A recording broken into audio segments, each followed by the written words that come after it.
একটা প্রশ্ন, তুমি কি ফোন ছাড়া থাকতে পারো? ঘন্টার পর ঘন্টা ফোন চালাতে পারি, ভিডিও দেখি, রিল দেখি, হাসি, সময় কিভাবে চলে যায় বুঝিই না। আজান হয়, কিন্তু আমরা বলি আর একটু দেখি, নামাজ পরে পড়ব, এখনই তো আজান দিল।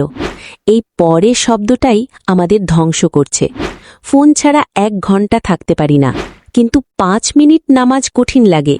কেন এমন হয় জানো? কারণ শয়তান চায় তুমি আল্লাহকে ভুলে যাও। সে তোমাকে ব্যস্ত রাখে ফোন দিয়ে। দিন যায়, রাত যায়, কিন্তু নামাজ হয় না।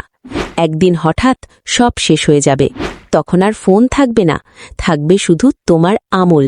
কিন্তু আমরা কি প্রস্তুত? নামাজ বাদ দিয়ে কি পেলাম? এই ফোন কি আমাদের বাঁচাবে? না, এটা শুধু সময় নষ্ট করেছে। নিজেকে প্রশ্ন করুন। আল্লাহ ডাক দিয়েছেন, আর আমরা কি করেছি? আজ থেকেই বদলাও। ফোন রেখে দাও, নামাজে দাঁড়াও, মাত্র 5 মিনিট। আল্লাহর সামনে দাঁড়াও, কিন্তু এর মূল্য অনেক বড়। এটাই তোমার শান্তি, এটাই সফলতা।